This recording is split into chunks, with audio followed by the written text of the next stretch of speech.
Hey guys, this is Saurabh Nahi from All About Technologies, and today we'll be having a look at the full review of Xiaomi Mi3, which has been launched in India recently and is exclusively available on Flipkart for Rs 14,000. So let's begin our full review. So as you can see, the Xiaomi Mi3 looks like it has got a metallic body at the back, but it is purely made up of plastic, as you can see, and the build quality is exceptionally good. And as you can see, it has got a curved design, and the display is also slightly raised, if you can notice that.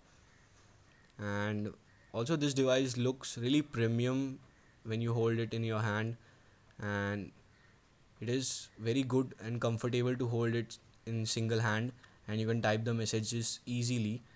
And also it is pretty lightweight and not too heavy. And also the buttons, I would like to mention that they are made up of metal and not plastic. So overall the build quality is really good. Now let's have a physical overview of the device. On the top we have the Mi logo, some sensors, and a tiny little earpiece over here, and a 2 megapixel front facing camera with BSI sensor. We have this beautiful looking 5-inch 1280 by 1920 Full HD IPS Retina display at the bottom here. We have three touch capacitive buttons, which is the menu key, home button, and the back key. On the right side we have power button and volume key on the top, and at the back we have a 13 megapixel camera with BSI sensor and a dual LED flash with secondary noise cancellation mic. We have this Mi logo at the bottom and some details.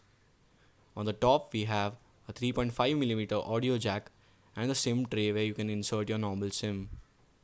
On the left there is nothing, and at the bottom we have the speaker where you also have the microphone inside, and we also have this micro USB port which will be useful for charging the device. Now let's have a look at the hardware on the Xiaomi Mi3. Let's go into the CPU-Z application to see the hardware. We have Qualcomm Snapdragon 800 processor clocked at 2.3 GHz, and it is a quad-core processor.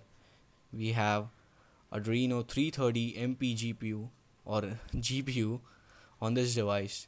If we move ahead, we have Snapdragon MSM 8974 chipset on this device, and we have Android 4.4.2 KitKat on this device. We have a resolution of 1080 by 1920 display, and we have around 2 GB of RAM and around 12 GB of internal storage. And if we have a look further, we have lots and lots of sensors on this device. You can see in the sensors section if we move ahead. So you can pause the video and have a look at the sensors which we have on this device. There are lots of sensors. If we talk about the call quality on this device, it is good enough. I have seen no drop downs while in call. The earpiece gives a decent output which is not too loud. The mic on this device is placed in the speaker grill, and therefore the other person cannot hear it, can hear it, but it's not as loud as I would like it to be. And also one feature that is missing here is you cannot initiate a 3G call, so it would disappoint some people.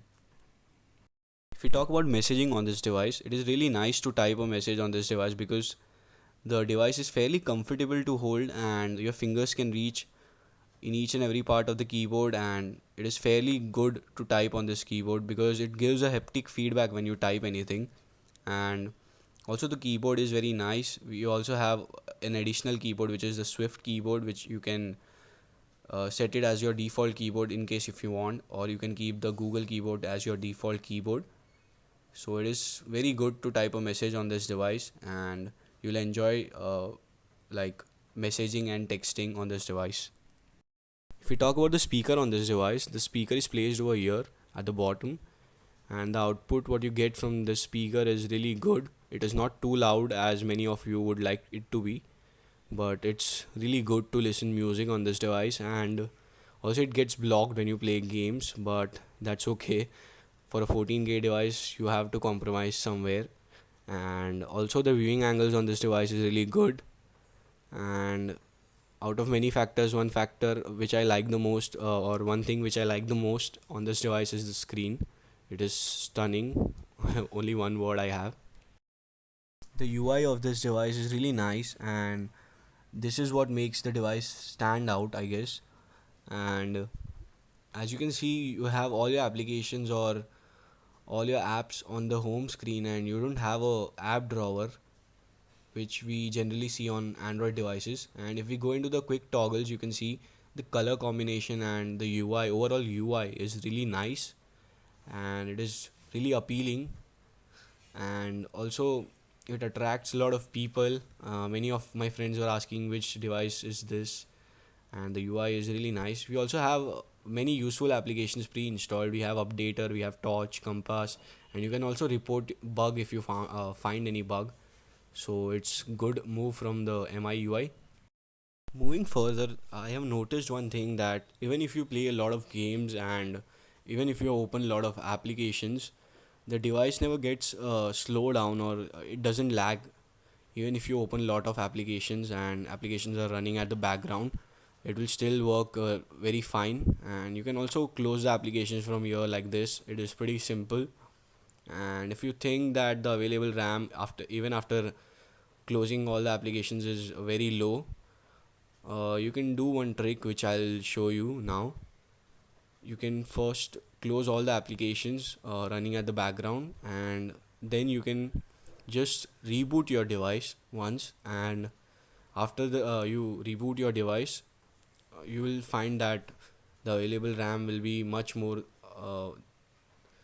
than it was showing when you have closed down all the applications.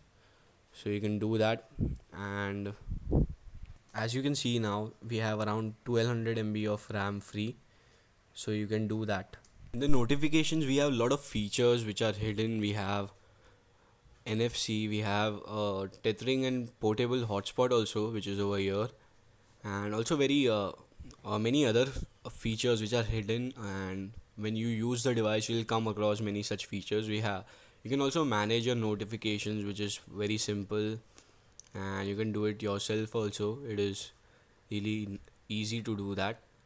So this is there. And we also have something called do not disturb over here, and we have seen this in iOS devices, and it is really nice. I mean, you can set it to do not disturb, or you can also schedule do not disturb if you want. You just need to put in the time, like from 12 a.m. to in the morning 7 a.m. You can put it like that, so it will be on do not disturb. And according to that, we have additional features. If you don't want any call, your device to ring when it is in do not disturb, so you have features in that also. You also have something called buttons, where you can assign the task which you want the device to perform when you hit that particular button. Like for example, if I hit the home button, if I hold it, we'll directly jump into Google now, but I can change that. I'll keep it on shut the current app. Now if I long press this home button, it will shut the settings app. So it is a very nice feature we have on this device. You can even play with the notification LED light. You can assign any color of notification light for a particular thing that goes on your Mi3. Like for example, red color for battery low, and we have the color choices also here, so you can choose any of the colors if you want. So it is really nice. And one more thing that I would like to mention, that you can even switch between Google keyboard and Swift keyboard from the language and input section. It is really simple and easy to do that, so you can choose any of the keyboard you want. Now let's take some pictures with this device. And as you can see, this device can take some good pictures. If we see that, let me just show you the pictures what I have taken right now. Let me just keep this aside, and as you can see, the pictures, they are really good, and they are very detailed even if you zoom in a lot. So taking pictures on this device would be really good, and it will impress you a lot. The camera UI on this device is really simple. You can see the features over here. You can switch between things, very simple UI. I mean, you can do it for yourself. It is really simple, and you don't have a lot of option and customizations done here. You have basic modes and basic things like panorama, HDR mode. You also have some filters and stuff. So a pretty decent and pretty nice and simple UI, camera UI. And we also have some settings over here which you can play with. So the overall camera and the camera UI is really nice, and it can take some good pictures also. So camera is also a good thing on this device to have. Final verdict. First, I'll say things I like about this device. It's good to play games, and even good to listen music and watch movies and YouTube videos. And the camera is also really nice on this device. And if I talk about the things I don't like on this device, is only single SIM option is available, and there is no expansion slot, so it would disappoint a lot of people. And so overall, there are many likes than dislikes, and yes, it is the best device that you can buy for rupees 14,000 right here, right now. And you can go into the description down below, and you can find a link from where you can buy the device. You also need to register it to buy the device, so go now and register yourself. So that's about it, guys. Thank you guys for watching. This is Saurabh Nair from All About Technologies. Do not forget to hit the subscribe button below, because I will come up with a lot of videos on other devices also. And do hit the like button if you like my work. Thank you guys for watching.